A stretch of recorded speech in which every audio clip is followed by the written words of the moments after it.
what I'd like to talk about now is what you're going to do when you open up your pattern. When you open up your pattern, the first thing you'll see is your instruction booklet. Now the instructions on page 2, you have all of your colors listed for all the 4 colorways. You've got the Paintbrush Studio fabrics and the letter that corresponds to them. The first thing I'm going to encourage you to do, you all, is to, even before you undo the bundle, right, you get little scraps of paper and a marker and some pins, and you write A, B, C, D on those little scraps of paper. And as you then unpack your bundle, you'll be able to label your fabric, okay? A couple of these fabrics are very close in hue and value, and so bottom line is it's going to be important for you to keep track of those, especially since you've got a lot of sections to do and you want to be sure to keep track of that. So first thing to do, label your bundle, okay? Second thing, you're going to see 8 pieces of paper. 8 sets of paper in your package. The first set is probably a little bit lighter color paper, because here's one set, here's the other set. What's the difference? This is regular paper, this is freezer paper.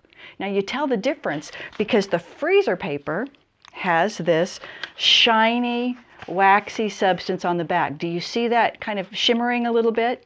That means that is the plastic that they put on the back of the paper so that it adheres to the fabric when you hit it with a hot iron.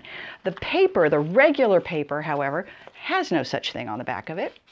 All right, why 2 sets? Well, the regular paper is the one that you're basically going to hang up on your studio wall, like I've done right here.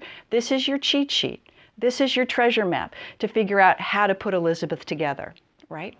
So because you have 4, the reason you have 4 is because there's 1 set of papers for each quadrant, and they're labeled at the top. So this is upper right quadrant. This corresponds to that quadrant.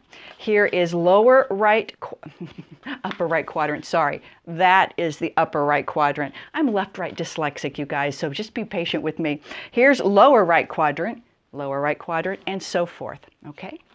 So let's set these aside. There you go. Okay, so upper left quadrant. Yes, that's the one we want. It's going to correspond to this. Let me open it up. Again, it's got the shiny bit on the back. All right, here you go. This is what your quadrants are going to look like.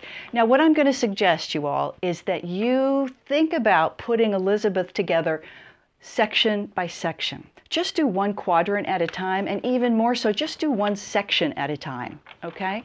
Because one, it isn't going to be quite so daunting, and it also really helps you keep track of the pieces a lot better.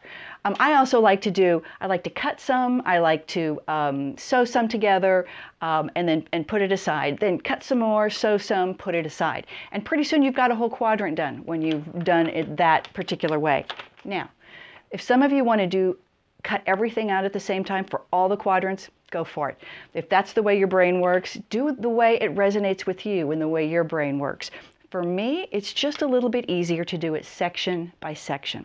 Okay, so we've talked about this, haven't we? You know what these codes mean.